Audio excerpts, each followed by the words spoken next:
Hey everybody, I'm Peyton Smith, your social media producer here at Paizo, and I'm here with Jason Keeley. Nice to meet you, man. Hello. Oh, hello. We've met before I sat down. It's part of the presentation, Okay, Keeley. Come on now. But we're here today to talk about the new adventure path you guys are coming out, which is very soon. Yes. I believe it's going to be released. It is the Attack of the Swarm. That's right. From what I was briefed on this one, is that basically a lot of things are going wrong, and our adventurers need to come in and basically help out. So why don't you kind of help show me the avenue of this and explain to our players as well what's going on? Yeah, it's very exciting to begin this adventure path. It is featuring one of our setting's big bad villains, the Swarm, which are sort of a all-devouring, nigh unstoppable force that just comes into planets and just eats everybody up. And they have this sort of genetic makeup that they're able to transform on the fly, so they're able to produce enemies that can fit, any sort of environment and attack any sort of planet they wish. And unfortunately, the PCs join the military of a doomed planet who is in the middle of an invasion by the Swarm. And you find out sort of what happens here in the first volume, Fate of the Fifth, by Patrick Brennan. Hi, Cosmic Crit. And during this particular adventure, you've joined the 5th Battalion, which has suffered heavy casualties earlier on in the invasion. So they're just taking in everybody they can. So it doesn't matter if you are, an escaped prisoner or someone who's just a YouTuber or Twitch streamer. They'll take in anyone who can pick up a gun and fight.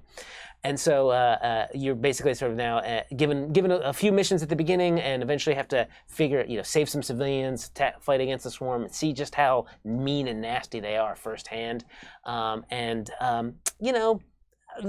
I said, it's a doomed planet. Things aren't going to be going too well. No one really survived. People survive the Swarm. You never really beat back the Swarm. Only the Pact Worlds and the Veskarium, their combined might together, which are two of the larger sort of main components of our setting, only with their combined armies together were they able to actually beat back the Swarm several decades ago in our timeline. And one of the things I want to ask as well is that how long will this adventure path basically branch out your characters? Like, sure, what max level? That's right. Also, I apologize. Also, what level will this one? We start at first level. So you'll just be these first level soldier grunts, given some missions on around the planet where the adventure path takes place. It's our standard 6-volume adventure path, and will take you all the way up to 13th level. And that final fight is a doozy. You'll be 13th level when you get to fight it, and trust me, it's going to be a real tough one. In fact, a lot of times you're fighting against the odds on a lot of places here in this adventure path, and so you're going to need to be your players are going to need to be at their best to survive. And what will they be surviving against for those? I know, obviously, bugs and things like that. But what major threat do you think inside of the Swarm do you think is pretty much important to look out for? Indeed. So we do. There's going to be a lot of Swarm and a lot of different types of Swarm creatures. Eventually, your players will find out that there is sort of a it's not like the queen of the Swarm, right? But there's this sort of entity that is focusing this particular invasion force and is controlling it for the most part. The Swarm themselves have a sort of a hive mind, so they act all as one, but there is a sort of an entity that the PCs will be able to go up against in this last adventure that is going to rock their socks off. That is basically attempting to do something that will give the Swarm even greater power than they already have. Almost, you would say, divine power. And if you've read all of the titles of the Adventure Path, you'll realize that what that creature probably is named. I'll just go ahead and say it here. The 6th adventure is called the God Host Ascends. Mm-hmm. So this big creature is called the God Host, and it's trying to sort of suck up this divine power that that the Swarm has been sort of following. If the PCs can't stop them, the Swarm will basically become practically omnipotent, which is bad news. Clearly. Yeah, nearly unstoppable. But they're already pretty unstoppable, but now add some God flavor on there. Yeah. Oh, boy. Well, extra sense of power, everything else. Yeah. Obviously at this point, the Swarm is attacking all of this stuff at this point, trying to grab anybody off the street to even help. Yeah. But even just adventurers, there'll be another race or another faction or something that might help us out with this at all, or? Well, so you're going to see some other. because they're going this god host is trying to get this divine power. The adventure path here talks a lot about the Shiron race, who used to be part of the swarm but broke off a couple centuries ago. We get a little more information about how that happened and why that happened, and what happened in the years intervening between them, the Shiron, fleeing from the swarm and eventually getting to the Pact Worlds and sort of getting a safe harbor. Along the way, the Shiron stopped at this particular planet called Suskalon in the Suskalon system. It's the only main inhabited planet of the system where the adventure takes place, the first adventure at any rate. And they sort of left a colony there. So there's definitely some Shirons there. And Shirons, a lot of them worship the goddess of Heilax, who is an insectile goddess of peace and goodwill and diplomacy and first contact. She used to actually be one of the patron goddesses of the creatures that were the swarm before they were the swarm. A race called the Kucharn, also very insectile, right? And then they kind of mutated and became evil. And she was like, "Oh, well, I'm out, y'all." Yeah. And she kind of abandoned them, left them to their own devices, hoping that one day they would come to their senses. But when she saw the Shiron sort of break free, she kind of embraced them, brought them onto her fold, and helped them escape from the swarm. And so the swarm have never kind of gotten over that. And so they're actually trying to steal a piece of Heilax's omnipotence in a way. So why is Heilax so important though in these specific adventures though?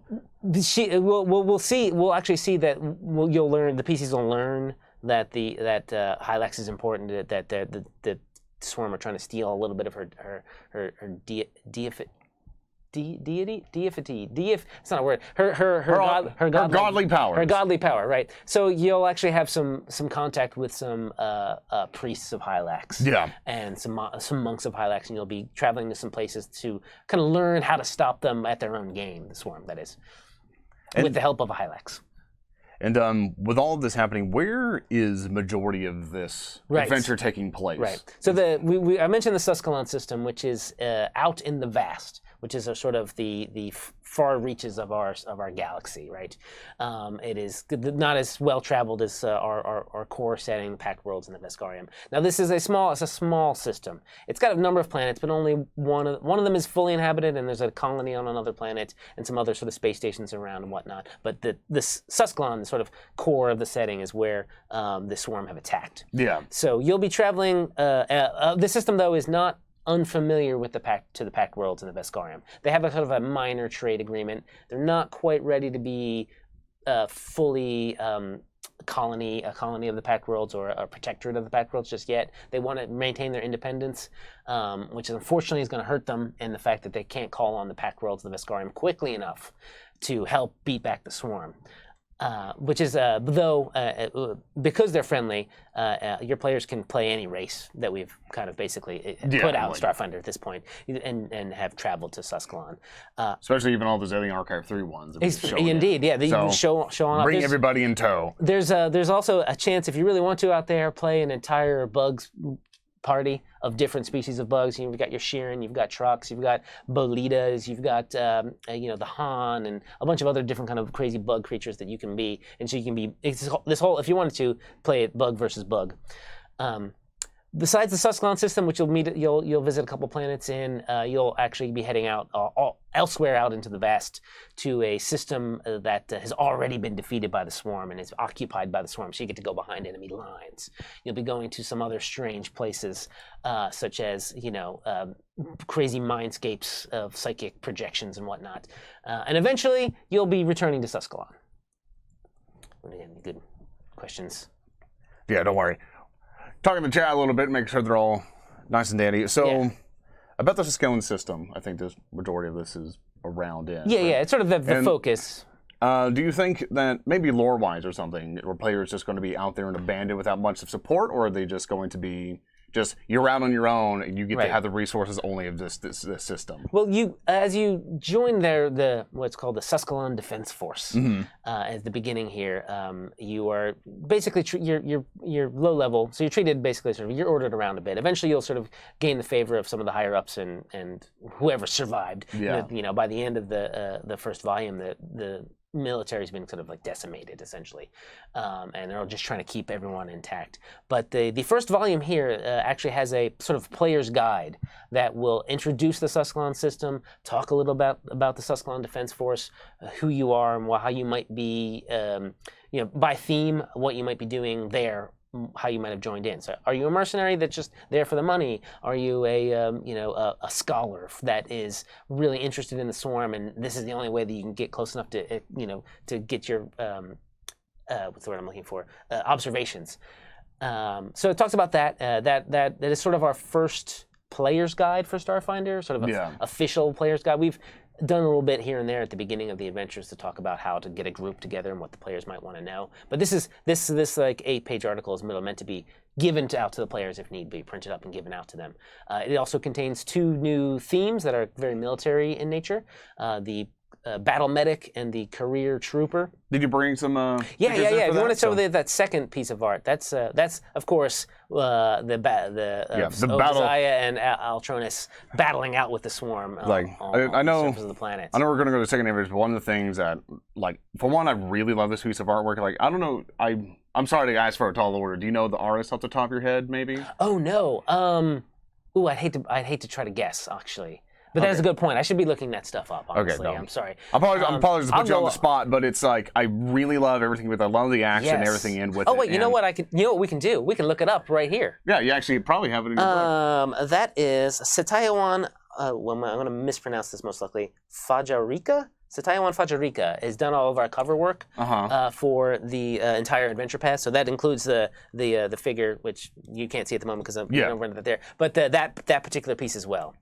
Yeah, but I love the thing. I especially love the vehicle that's right there. Oh, yeah, and along with all the caricatures of the swarms and everything else, just to show it is legitimately a swarm. No characters are going to be fighting a lot of them. Yes, and but for the one thing you wanted to showcase is one thing. So explain to me about this in general. I was able to give a good briefing of it, but I would actually like to know more myself. This image is one of my favorites that we've had, even in the first volume, maybe throughout the whole Adventure Path, but it is the image that we have for the theme that is called Career Trooper, and it's just this little Yusoki who's got I got big battle armor, I'm ready to do some fighting, and she's just sort of relaxed, just chilling out a little bit before the big fights.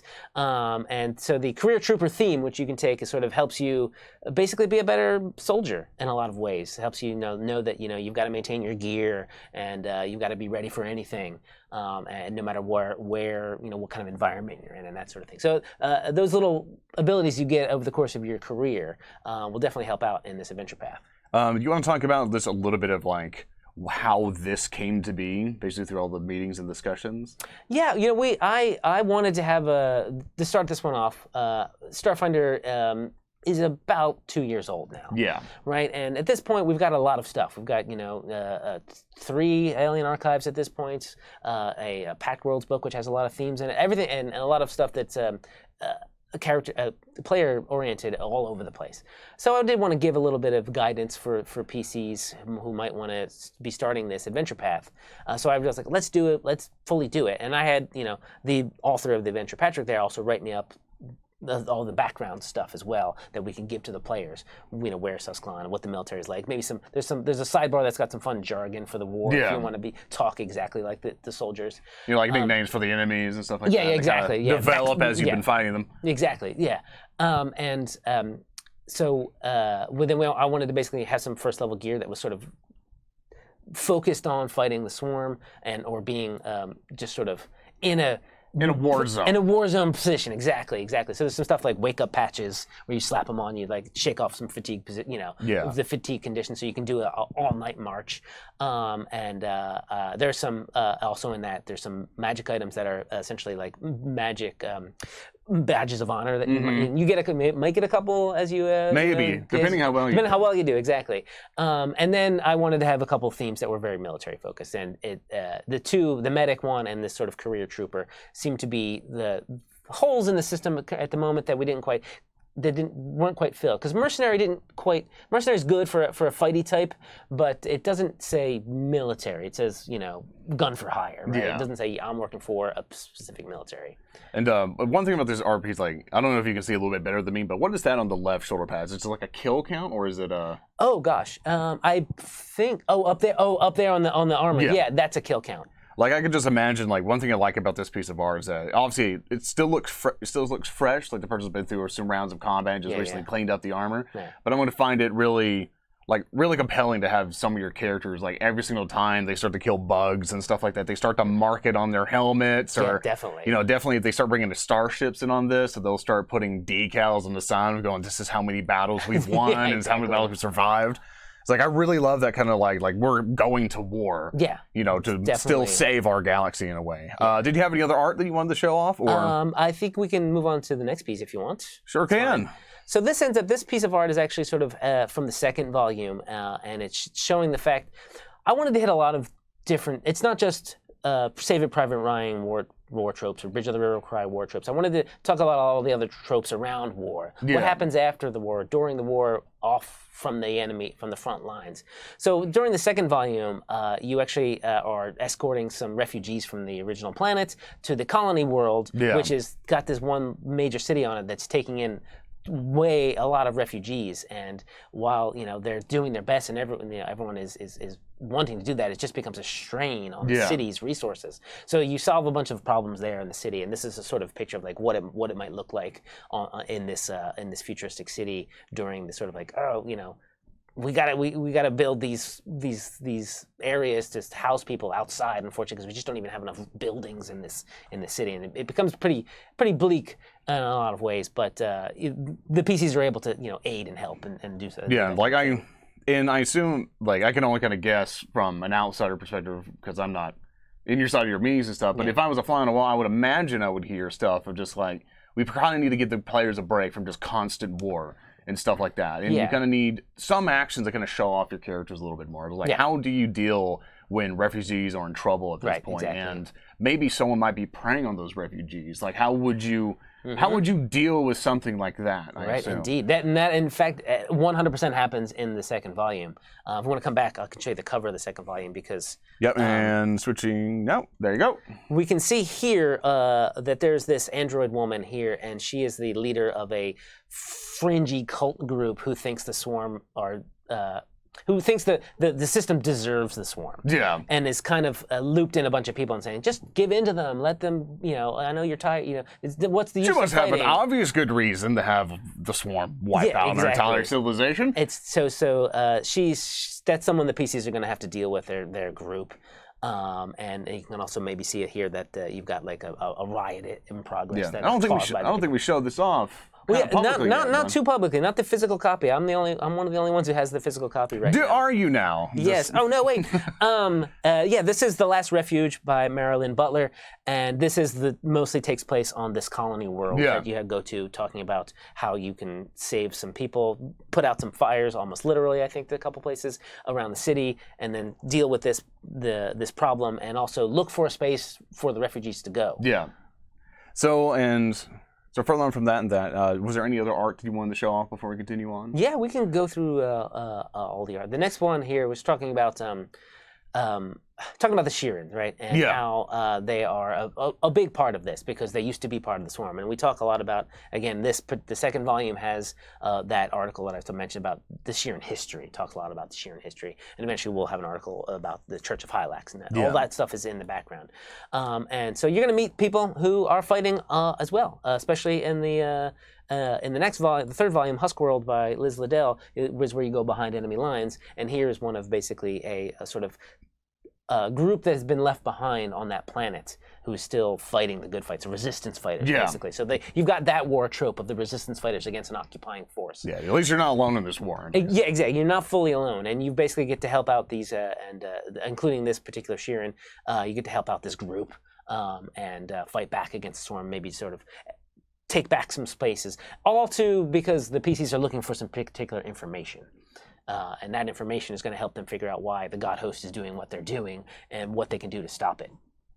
And do you have any other art you wanted to show off? Yeah, I'm not sure this next one is, I think, is us on one of the new swarms. Ooh. So the swarms are gross. He looks awesome. And they're like, I really, awesome and terrifying and terrible. I meant, like, it looks like he wants to shoot something at you, but he looks like he'd rather would shred you up. This More like one, an assault type bug, just charge at you. It does have that viscous acid coming down. It does have a sort of a spray. I think this one is called a Dramovire, and it has a sort of an acid spray, and it has those hooks that get into you, and it can grapple you with them. And if you try to escape, it'll actually tear your flesh out a little bit more. So they're pretty vicious. And a lot of swarms they come in all shapes and sizes.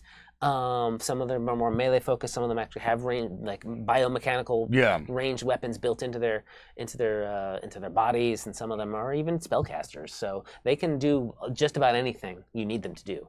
If you're a GM and you need the swarm, you can kind of like do whatever you do. But every volume of the Attack of the Swarm Adventure Path will have at least 2 new swarm type creatures in there that are going to flesh out, because we've presented a pair of them in every Alien Archive so far, but now we're really beefing up the variety of different kinds of swarm that you can have. As you've been basically making these types of creatures and designing them for this adventure path, like, what is your kind of philosophy whenever you create a certain encounter in, like, especially for like Attack of the Swarm? What's the design philosophy for these swarms? Have you wanted to basically have like a mix of melee and range to kind of give people options to deal with it, or have you tried to craft it in such a way to give certain scenarios a bit of hopelessness, which is how many that there are, but give them creative ways to deal with like hordes of bugs and stuff like that coming at you? Yeah, I think I mean, obviously that's up to our authors to craft the individual encounters. I give them an outline and kind of give them go from point A to point B. But I think in general, what we'd like to do with our adventure paths is to look at every encounter is to figure out what part of the story it needs to be telling. Right? Is this the part of the story where they're outnumbered and outgunned and actually need to run away, or get in that spaceship and fly away as the planet is getting overrun, or is this the one where they just get the first taste of swarm activity, and it's the few of them, but it is like more than you might think. Introduce the threat, and then whenever it's like this is a threat, so we need to put you in a scenario to show you just how horrible it is to fight these things at your current level. Yeah, exactly. So, and they're at a wide variety of levels throughout the adventure path. All of our encounters are for the most part balanced out, but on the tough side, I think for a lot of these. A lot of these adventures, and again, we want to do each encounter what needs to be done, and I'll decide like, let's make this one be a kind of like, they're really good at ranged combat, so let's put them at a distance and put the ranged combat ones sort of there, or this is the one where you fight a full troop of them all at once, and you get to a point, maybe you're at the point in your PC's career where that's actually feasible to do, and you feel awesome about it, and you're just mowing them down with a machine gun or something. Has there been an encounter in this that obviously I don't want to put you on the thing to like spoil one of the fights or something like that, but if you kind of be vague about it, what encounter on here would you think would be your kind of favorite, like the tone that it set for the players? I think it's gonna have to be. It's a bit of a toss-up. There's 2, at least in the first book here, 2 encounters that I really enjoy. One of them is sort of becomes a rush to get away from the swarm. Both of them are kind of along the same lines, though. But one of them becomes a rush to get away from the swarm as the military is demolishing a bridge to sort of cut off the access, right? But you've gotten left behind a bit, and you're just rushing to get across this bridge, and there's a fight there, and eventually it's going to start. They're going to have to demolish it, whether you make it across or not. So that's pretty exciting. It's like, we like you guys, but I'm going to save the thousands more. Yeah, acceptable losses. And then there's the fight at the end too, which has got a bit of that. A nice flair to it. Hopelessness of being overrun, and can you escape being overrun?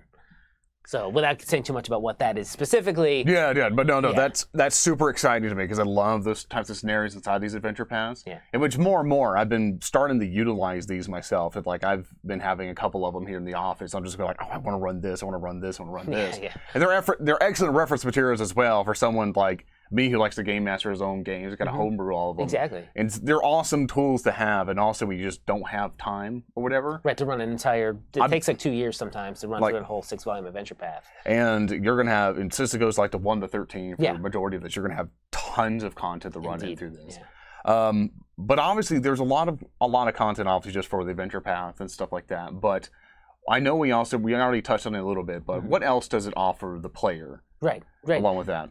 So as we have throughout these 6 volumes, we're going to see lots of player content, the way we usually do with our adventure paths. Yeah. Here and there, we'll have more mystic connections. We're going to have some gear. We're going to see, let me see, incomes and things. New vehicles of a military theme. And now I'm trying to remember exactly all the other bits that we have. Stuff about psychic magic a little bit, because we have that one volume that sort of is about psychological mindscapes and going off into into the mind itself. So a lot of different bits here and there. Stuff about if you are a worshiper of Heilax, you might want to get some of these magic items and stuff like that.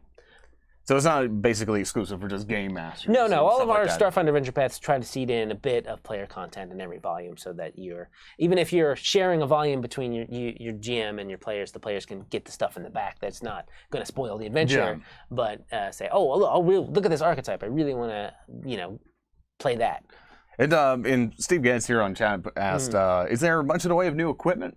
There's some. In this very first volume, we've got some new stuff that is, again, sort of geared towards low-level players to help them survive the war zone, basically, and some magic medals of honor. And then we'll see some Heilaxian kind of stuff, as I mentioned, and we'll see some vehicles later on, although, those are tough to get. That's something you all need to chip in as a group to get, to be perfectly honest. Not like a great ton of stuff of equipment. Obviously not as much as armory. In the very first volume too, there's actually some swarm weaponry. That's like, what if you took that weird acid cannon that's grafted onto and when you broke it off and were able to make it into your own gun. That's in there. That's in the first volume. There's some technology sort of based off the swarm's biology. So that's pretty cool. Do you know if there's anything maybe crafting wise as well? Now that you mentioned like ripping arms off and attaching it to your own hand and hope that works out. It's like, are there anything crafting wise that you might think in the future that might come up in Attack of the Swarm for people to make like their own? Go like a certain game that I know where you just craft things out of parts and make pieces of equipment with it. Yeah, I mean, you can always do that in Starfinder pretty much, as long as you have the right ranks, right? You can and the raw materials. And if your GM wants you to have you be like, you're taking trophies from this, and then you can count that as X number of UPBs towards crafting something that is cool and awesome. But we don't necessarily have like a whole system that's just like, if you get part A from this monster and part B from this monster, you can create thing C. But I do have a question here from Twitch and everything else. Yeah. I think Hillary Moon Murphy, she stopped by just to say hi to you real quick and dropped a question for you. Want to pop in a question for Jason Keeley. Jason, can you tell me if there is going to be any awesome back matter coming up in Attack of the Swarm? That is a loaded question, because Hillary Moon Murphy wrote a back matter article coming up in Volume 5. It's about psychic magic, and it's pretty awesome. It's got some great psychic spells.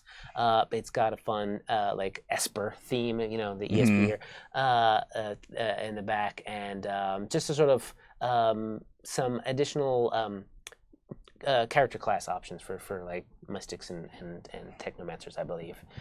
So yeah, that's a great one, Hillary. Thanks for asking. That's going to be in Volume 5. Let me go through the other volumes real quick. Volume 4, the ones I haven't mentioned yet. Volume 4 is The Forever Reliquary by Kate Baker. That one is a kind of a fun mystical journey through a crazy comet. Then there is Hive of Minds by Thurston Hillman. That's the psychic one. And finally, The God Host Descends by Ron Lundeen. So we've got a bunch of great authors. We've got a bunch of great authors for the back matter as well. Far too many to name at the moment, but you're going to love... I think you're going to love everything in this.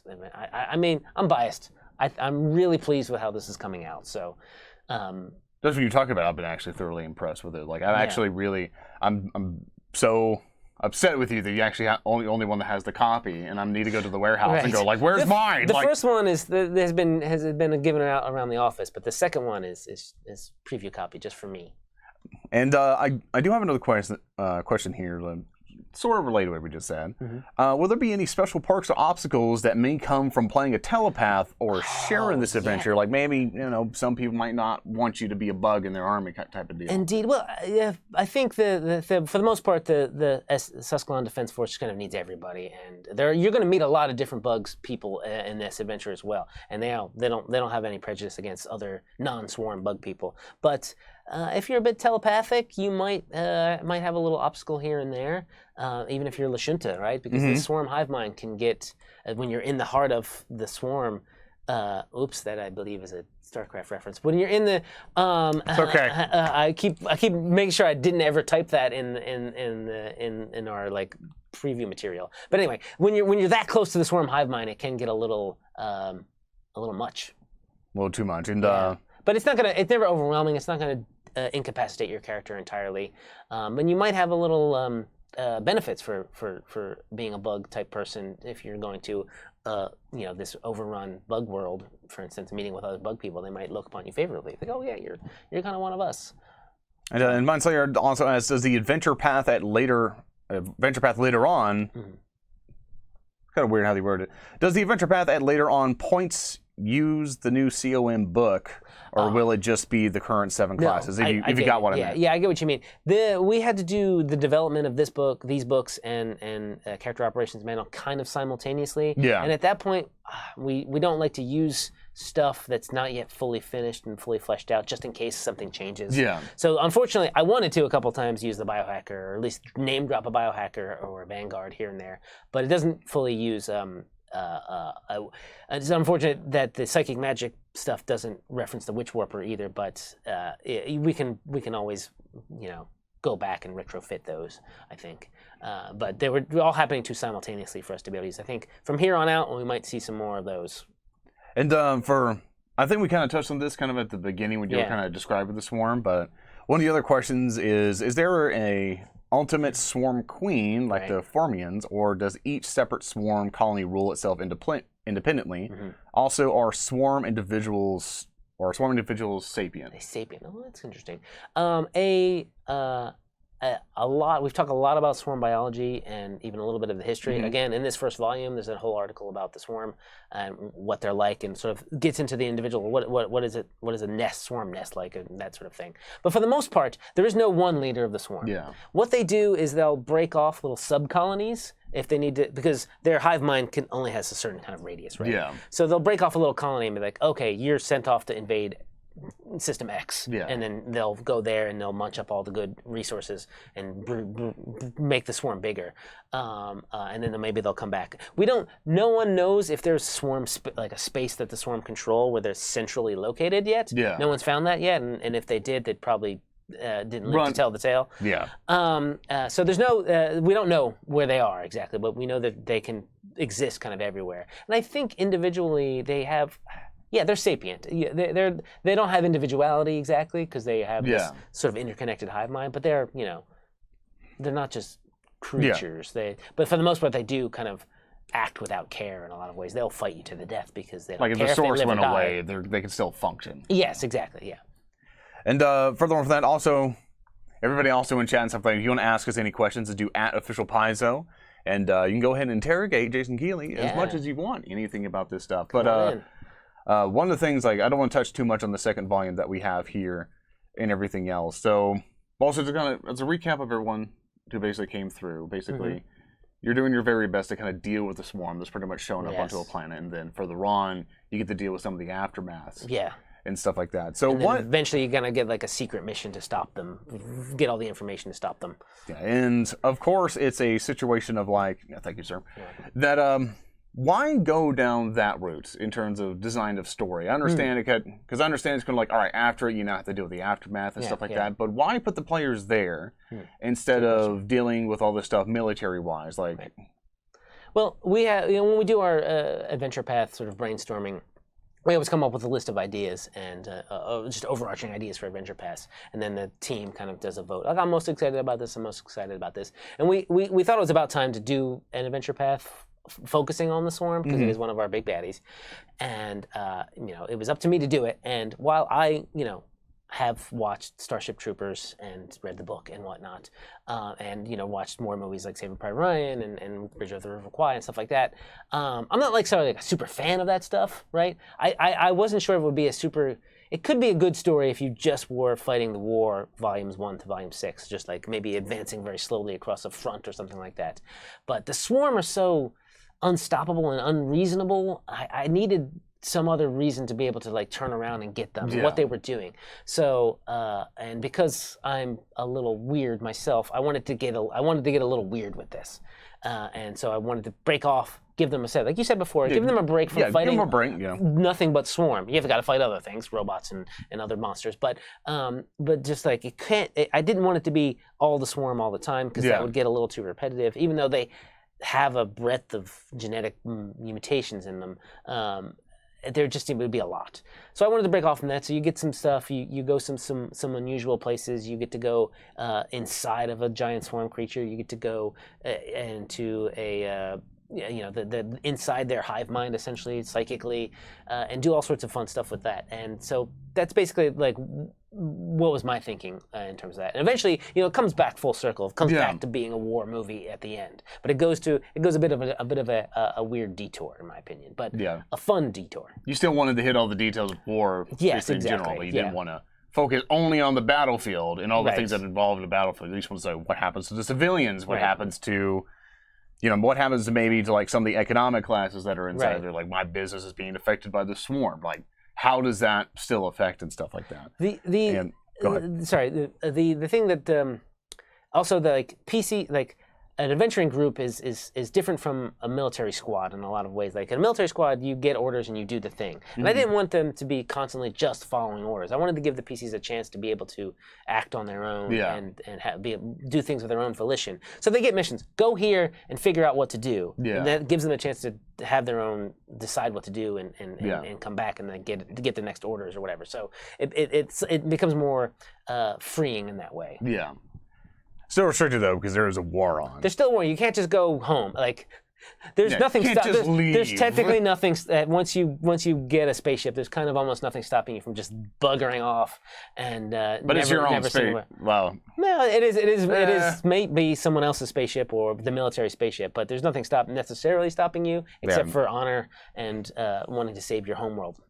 And but obviously, from the development of this, what I understand, that we had a lot of inspirations, and obviously some of them have already slipped out and everything else like that. Then we're all gamers here. We all just love like all the nerdy stuff that's going to come around it. So you want to talk about some of the inspirations that kind of came into the process of making this? Well, as I mentioned, Starship Troopers, both the book and the movie were just sort of probably inspiration number one.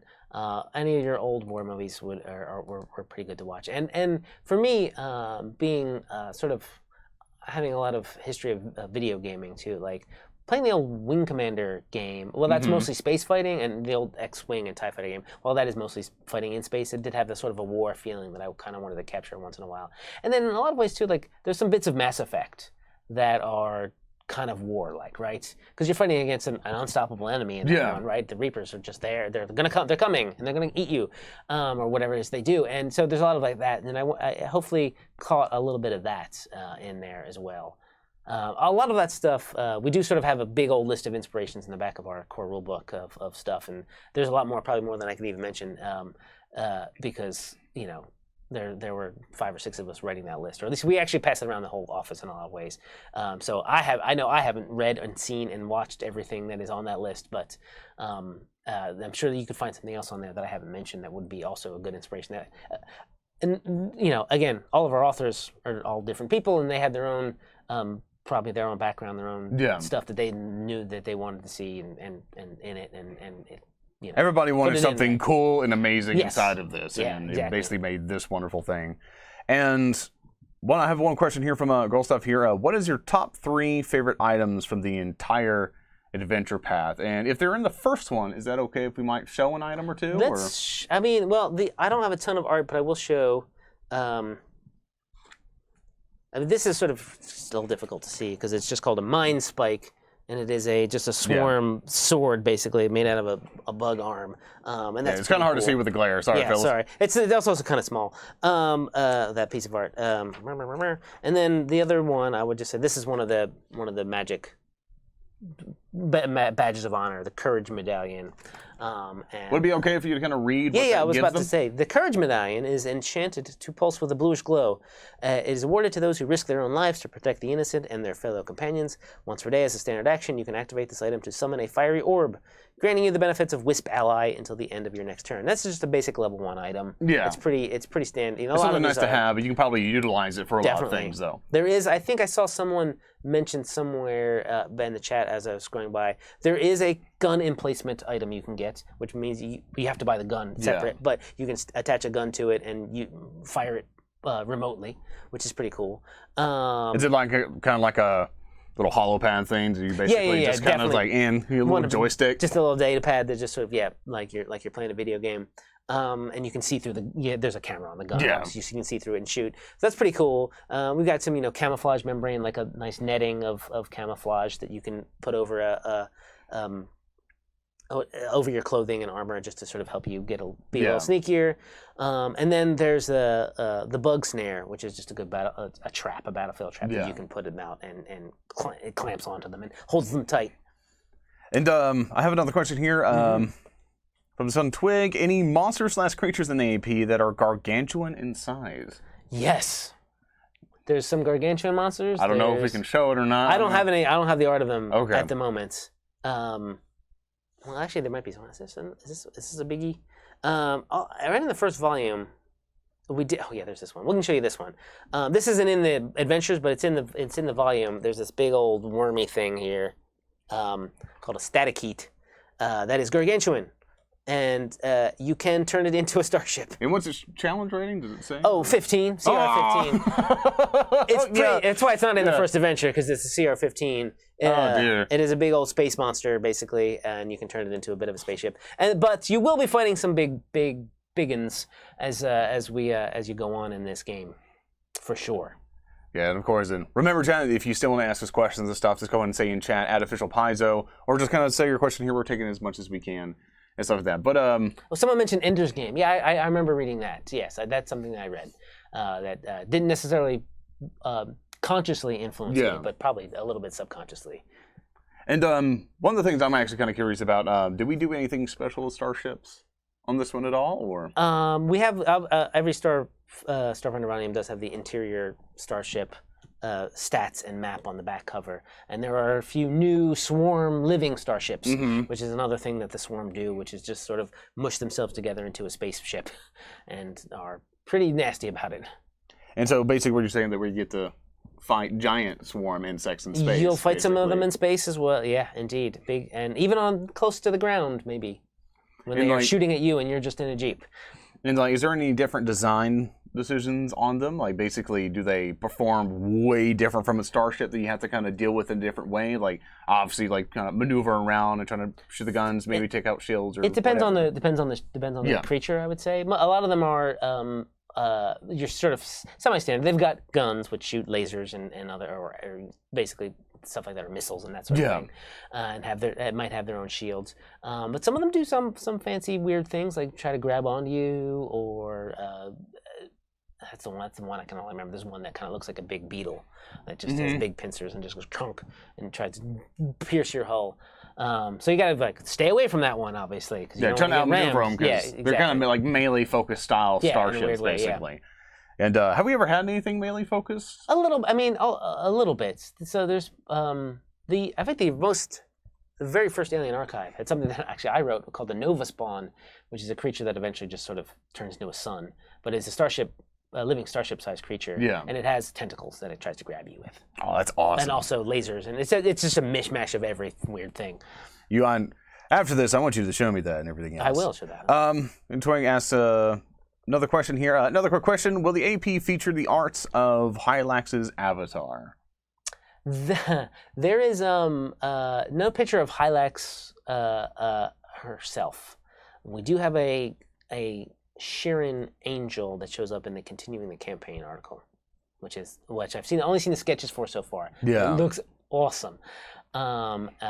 We basically will see a lot of priests of Heilax and some ancillary Heilaxian beings, but nothing from her own divine personage. Apparently, Kishimo has nightmares of your melee starship. Oh, yay! Of the Bismarian whelp. Another question here. Does the Codex of Worlds entry have a location that has been affected or influenced by the swarm? Oh, that's a good point. So every of the Codex of Worlds of these 6 volumes describes the 6 planets of the Suscalon system. Yeah. So the first one is basically describes Suscalon. This is when they start off. So that has obviously been affected by the swarm. The second one describes the planet where the colony is, and then it goes on from there. There is, though, a different article in the... You want to put that, by the way. Yeah, grab that right there. There's a different article in the 3rd volume that talks about this other system that you go to that has been just completely conquered by the swarm. So there, we talk about all those planets. We give a little bit there, and that article also has a whole bunch of items in it. Now that I think about it, so there's some pretty cool stuff in there. It's basically sort of leftovers of their ruined society. Let's see. I know that the character operation manual was developed simultaneously as of this adventure path. But from a hindsight perspective, is there anything coming out in the book that would pair particularly well in this AP? And if so, can you elaborate? I think the battle medic theme would go well with the biohacker, and especially if you're focusing on the medicine part of biohacking and being a doctor. I know there is, in fact, a different-ish medic theme in COM. But they're different enough because the battle medic is meant to be sort of like out on the field where the fight is happening. I'm not sure what the other theme does exactly, but those would pair together pretty well. If you, again, sort of those psychic spells, you might need to talk to your GM, but if you can pick one or two of those for your Witch Warper, that would be pretty cool. The Vanguard. Oh, some of these Vanguard, maybe these swarm weapons might be cool with a Vanguard. We don't have any new shields in this because, again, that was sort of being developed simultaneously for the Vanguard to use. But those are pretty cool. You think in future adventure paths we might see some shield action? Maybe, yeah. I mean, we'll have to see exactly how much design space is still left because I'm sure there's going to be some shields in the Near Space book since that's our new thing. But if there's any more fun design space left around that, there might be some in the future. And one thing I actually want to ask chat here and everything else, anything from the 2nd volume you might be potentially curious about? Like, I know we kind of touched on basically going in, helping out the refugees and stuff. Yeah. And I definitely want to kind of revisit this and everything else sometime into the future. But is there anything in here super special that you might want to give a little tiny little thing about? In the back about... Here's an article that I didn't mention that appears in here. It doesn't spoil anything in the AP at all, but I want to show you some of this art. The second article in here is all about biomechanical starships, which the Swarm do basically have. And it's got a lot of fun new systems if you've got your own sort of Xeno Warden starship. But it also has features. This big starship here, which is a Raxolite starship. Now, if you remember from last week, I don't know if Joe showed pictures of the Raxolites, but if you look at the blog from yesterday, you'll see that the Raxolites are little teeny tiny plant people, but they have they can have big starships, which look like they are just floating gardens, and that's pretty awesome. Like, how much inside do you think that they are? Oh my God! If we talk about this crown canopy is a Gargantuan carrier. It only has a complement of 75 people, but I'm sure it can hold. It says can hold many more guests than its expansion suggests because they are probably teeny tiny. And it's basically sort of like meant to give people who don't know their home world a sort of taste of their foresty planets. And so further on from that, like basically whenever these adventure paths are basically planned out. Like, I don't know if we really kind of talked in the past about how you guys kind of structure these adventure paths and stuff like that. So, obviously, when you start with the first one, obviously there's a tone that I suspect you want to set. Right, yeah. And obviously the story will kind of like get it in kind of chapters in a way going forward and stuff. So, I know I kind of touched about pretty much on the structure that we basically had on developing the story for this. Right. But in which of these adventure paths, like, what would be the tone of the majority of these adventure paths? Of like, here's the war episode, here's the beach episode, here's the... Yeah, that's fair. It kind of bookends war, I would say. Although at the end you're sort of way more powerful and maybe even have a little bit of command abilities, some command responsibilities. But that's sort of like the first one is war, fighting the hopeless war, and the last one is the hopeful war, where you fight back and take things back. And then we go on. The second one is speaks about the effects of war on people. I think the third one does too, because you get to see even more so the aftermath of the swarm specifically. So but that also is kind of like a sneaky behind the enemy lines situation. The fourth one kind of takes a bit of a I would say a U-turn a little bit, because you go to a place that is sacred to Heilax, and she's about peace and diplomacy. So that one is the sort of peace and diplomacy one. So it's about maybe even stopping war, you would say. And then the fifth one has a bit of a kind of Mad Max, a post-apocalyptic, but inside someone's mind kind of theme to it. Kind of Mad Max. Kind of Mad Max. There's a character in that one that who has been also not of the Swarm persuasion, who has basically been surviving in a really hostile landscape. Is it like a hermit in the middle of a war kind of deal? Essentially, yeah. Well, yeah, She's pretty. She got there accidentally, but she's been surviving. Don't say more, because I actually want to find out. She's about pretty this badass. myself. I'll just say that she's pretty badass. But one thing we'll do, everybody. One thing I want to go ahead and say is thank you so much, Jason Keeley, for coming with me and talking about maybe I want you to sit down with me and teach me more about this. I'm actually pretty excited, and I've been trying to rebooting stuff. I have several friends and stuff like that online who've just been. No, they're probably here kind of watching the episode. They're probably going to yell at me later on in Discord. Going like, tell me more about it, but I can't say too much. Right. Especially if you want to play it with them. You don't want to give away too much. Yeah, it's like you still want to keep it interesting for them and everything else. And the design of it looks awesome. I really like some of the stuff. I especially love pretty much this kind of style. Like this kind of one of the characters that I've really, really been wanting to make. This basically just like an old man, but he's a really good engineer. And he's like to make some mech and stuff. So I want to say thank you so much, man, for joining with me. Oh, thank you. Thank you so much. And also like to say thank you so much, chat, for sticking with us here today. Well, as we look at pretty much this new Adventure Path that's coming in. When will this release? I believe it's supposed to be out by next Wednesday. Next Wednesday. And we will hopefully be seeing a fun trailer for it too shortly after that. Oh, nice. Yes, like we've been doing with the other Adventure Paths. And I can't wait to see that myself. And with that, chat, I hope you guys enjoy yourselves, and when you do get this Adventure Path, I would actually like to see you guys playing it.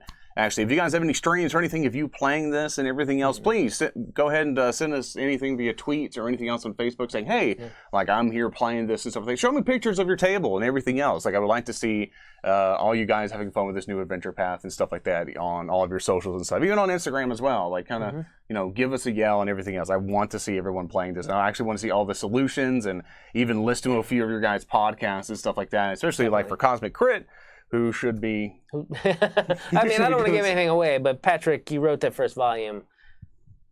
No, exactly. He might know a little bit about it. He might know a little bit about it. But I definitely want to hear him play it and stuff like that, and all this stuff. So be sure to check out Cosmic Crit and stuff like that as well. He has an excellent website, podcast, everything else with it.